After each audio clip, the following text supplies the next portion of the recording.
Well, concerned stakeholders has disowned Senator Natasha Akpoti-Uduaghan over her alleged unprovoked attacks on Senate President Godswill Akpabio, apologizing to Akpabio on behalf of the people of Kogi Central and warning that they may initiate a recall process against her if such actions continue. The group condemned Akpoti-Uduaghan's stance, describing her action as uncharacteristic of Kogi Central's values. We are known for showing gratitude, loyalty, and fidelity to friendship. We therefore condemned her utterances and actions against Akpabio, which do not represent us, the group said. The stakeholders further urged Akpoti-Uduaghan to focus on her legislative duties and cease all actions undermining the Senate's harmony. They called on the Senate to continue disciplinary measures and warned that any further misstep might compel them to commence a recall process. In an open letter, the stakeholders, led by their convener, Abdul Rahim Adeko, highlighted the cordial relationship between Akpabio and Akpoti-Uduaghan's family. It's recalled Akpabio's role in her political journey and personal life. The group lamented that a compliance issue in the Senate had escalated into what it described as a public smear campaign against Akpabio. Akpoti-Uduaghan submitted a petition during the plenary calling for an investigation into her sexual harassment allegations against Akpabio. In response, Akpabio directed that the petition be referred to the Senate Committee on Ethics, Privileges, and Public Petitions.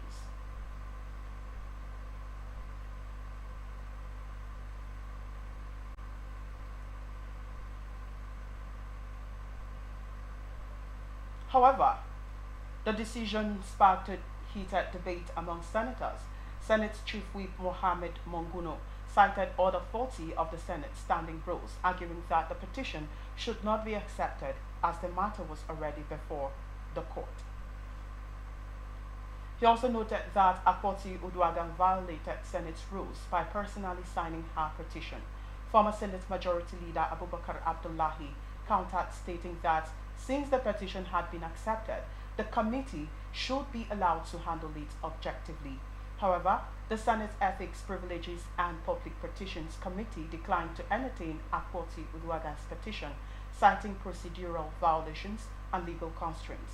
Chairman of the committee, Senator Neda Imasuin, explained that the petition was inadmissible under Order 40, subsection 4 of the Senate's rule book, which stipulates that a senator cannot present a petition signed by themselves.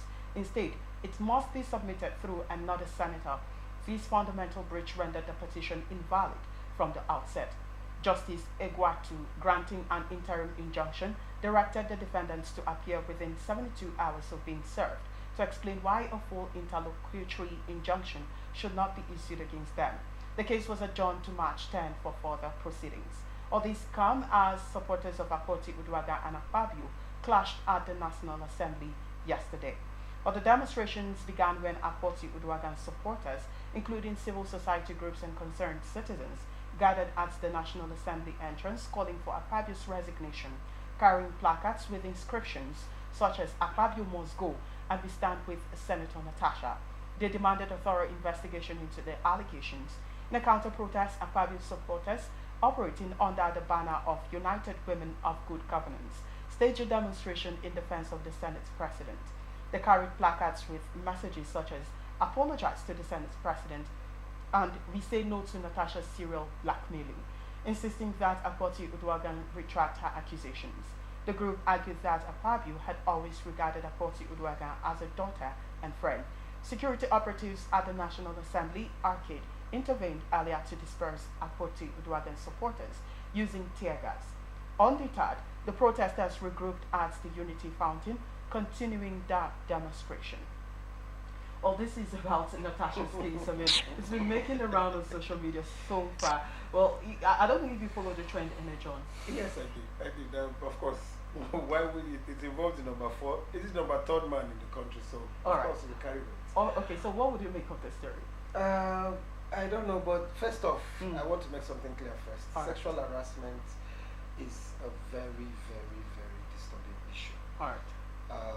Irrespective of whoever is the actor and protagonist or whoever it is involved with. But the fact is, this is becoming too political for my liking. How do you mean? What I mean is, I mean, somebody is being accused of sexual harassment, and because of the position the person occupies, I expect that if he was a normal person, would have, stepped aside since the case is being handled by the ethics committee to be investigated. You can't be a judge in your own case. All right. Yeah. So I would expect if he was a normal, like a sitting senator, not a Senate president, to step aside. But be that as it may, that's the position he occupies. Also, he should live by example. Really, I think he should also step aside for a complete and comprehensive investigation to take place. But then I don't want to see this as a political witch hunting. Right. Because it looks like today we didn't even know what happened, but just because of a little election and change of seats in the Senate, the next thing we heard was sexual harassment, and I'm like, where's this coming from? But then sexual harassment is always about people. We can't stay outside. All the people protesting don't know what happened actually. Okay. They don't know what really happened. But then from the outside, I just want the right thing to be done. I want a thorough investigation, a comprehensive investigation into this. And if the Senate President is found guilty, I think he should also face what every normal Nigerian will face. But I will urge him, out of respect for his office, to step aside, let this investigation be carried out while it is out of the picture. Okay. So we can get to know the real truth of the matter. But then, until then, I just hope it's not a political witch hunting. Okay, Dr. Henry, I mean, you've been following the stories. I want to be sure that you followed the story. Anything that has to do with Nigeria, I don't take it back. I don't. That's quite true. Okay. Each time I had opportunity of watching Congress in America depicting matters of national importance. In fact, I am so proud of them. Wow. Considering to what is happening in our own hallowed chamber called the Nigerian Senate, sometimes it's very shameful. Now look at the name they bear, distinguished senators.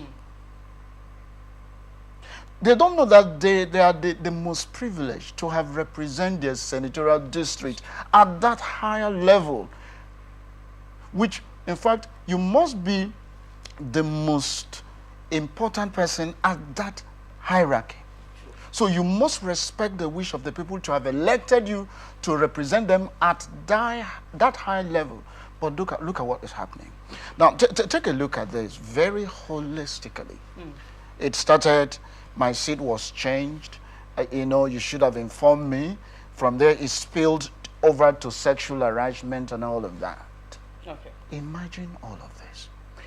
In a sane society where normal people operate with good senses, I repeat, with good senses, having heard this about him, the first thing he would have done, it is okay, let me excuse myself and take care of this matter once and for all, so that I will clear my name. Okay. But look at what is happening. Okay. So tomorrow now, hold on, Victor. Tomorrow now, when international community will come in and take up this matter objectively, we said it is like somebody's trying to do something against them. It is not. Okay. It is not. There have been questions that why didn't Natasha voice out before now? Why must she say this when all of this is happening? Just like my colleague have said it. He said, okay, now that the matter has been voiced out, it's a very weighty allegation for you to have been accused of harassing somebody sexually. Do you know what that means? At first, your image is being tarnished, and you need to clear it. You need to clear it. Another disturbing fact. Just like you rightly said it. Here's a number, when you talk about citizens hierarchy in this country, it's number 3 of that hierarchy. And so, should it be him? The answer is no.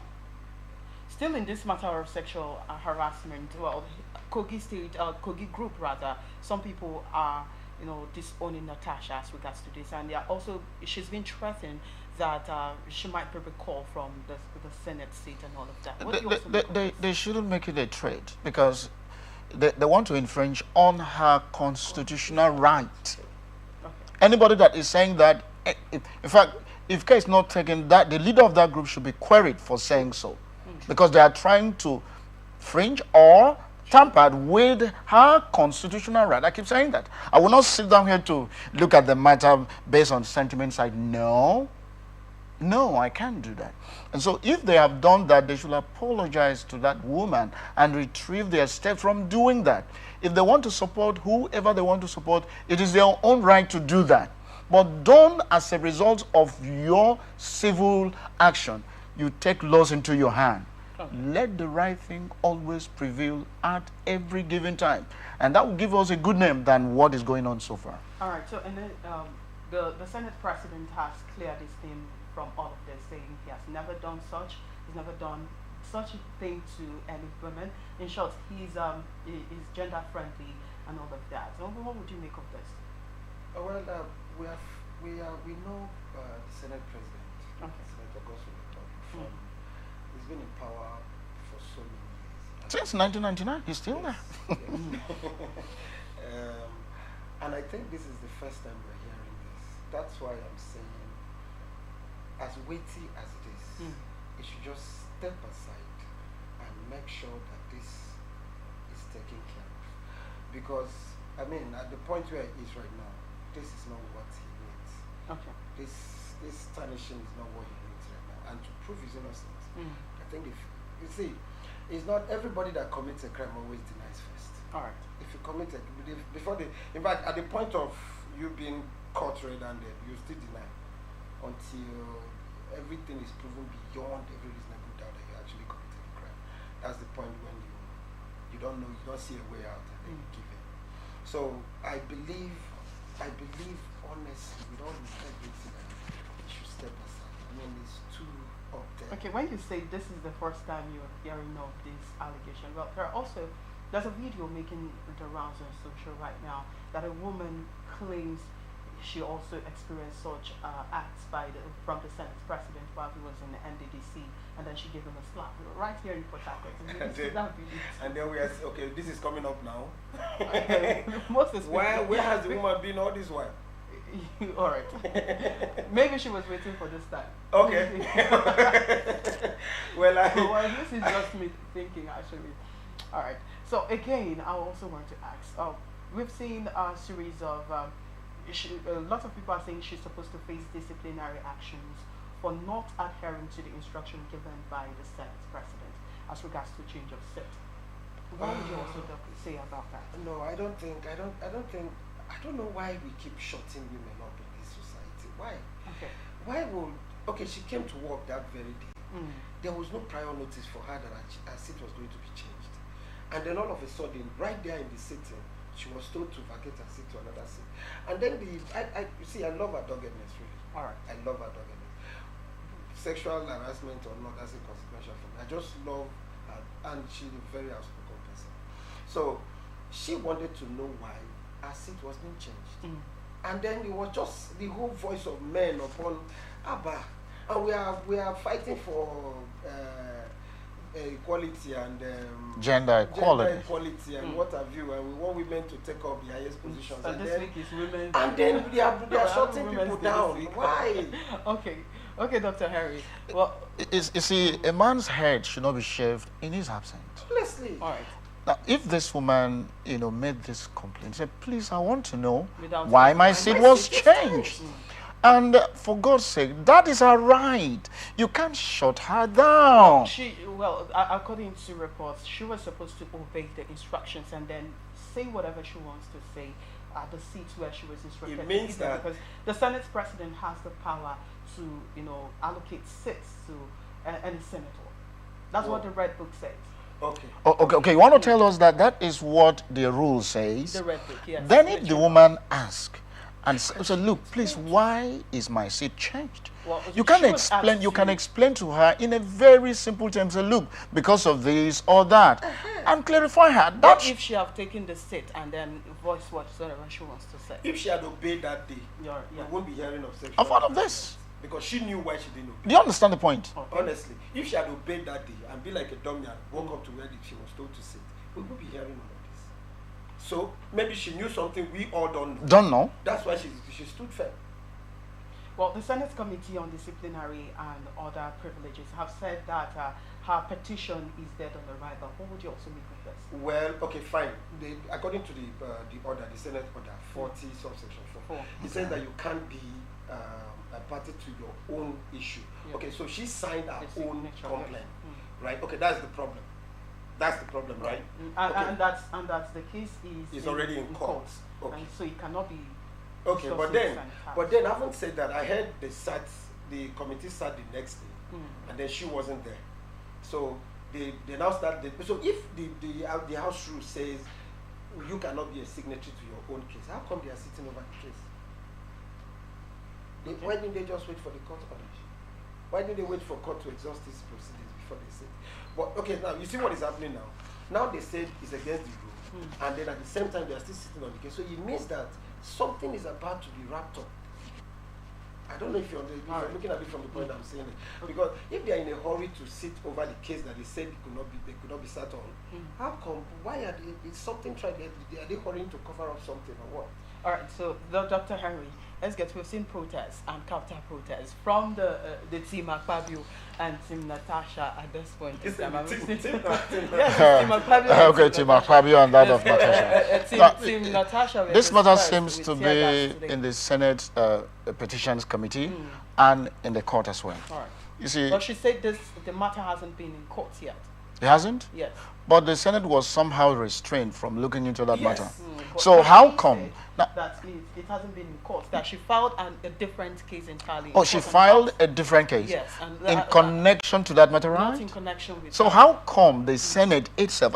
You see, we shouldn't have, you understand, you cannot put something on nothing. You put something on something. So for her to say that she hasn't filed the case, then how come a court of competent jurisdiction has issued an injunction to the Nigerian Senate not to look into that matter? No, how come? They offered an injunction not to look into her disciplinary matter. This has to do with the disciplinary and. Okay, yes, that was the case. So that was the case. Okay. Now that originally, if the matter has been taken to court, please let both sides allowed the court to do what is expected of them. But the Senate President hasn't signed the petition. He hasn't accepted. Okay, he hasn't. Now, it boils down to the point of what we are discussing here. As a Senate President, someone who presided over the hallowed chamber called the Senate of Federal Republic of Nigeria, if he's a very gentle man to the core, knowing too well that this petition or this alleged sexual harassment is going to tarnish his image to a very large extent, would have said, okay, for my namesake, I want this matter to be treated fairly. Let me step aside and give room for the right thing to be done. That should have been the simplest thing for him to do. But now I know that there will be a whole lot of manipulation of this matter. Tomorrow, I'm telling you the truth. So there's nobody that will tell me that, look, this matter will not be swept under the carpet and will still remain in his position, presiding over the Nigerian Senate. Okay, and there have been questions that the women in the Senate are not supporting Senator Natasha Akpoti. What would you also make of that? Those are elected people, you know that, first time. They are elected people, and this is... remember when I started, I told you I don't want to look at this as being political. Okay. So we can't... You know, Nigerian thing, you can't take away politics from it. Enjoy that. Everything in Nigeria is politics. So imagine your fellow gender is accusing somebody of sexual harassment. Now you, that is a woman, will not support her. It just shows how far we have come in terms of morality in our society. So now they want to leave her alone because everybody is fighting for their own head. That's just what I see. All right. So I'll let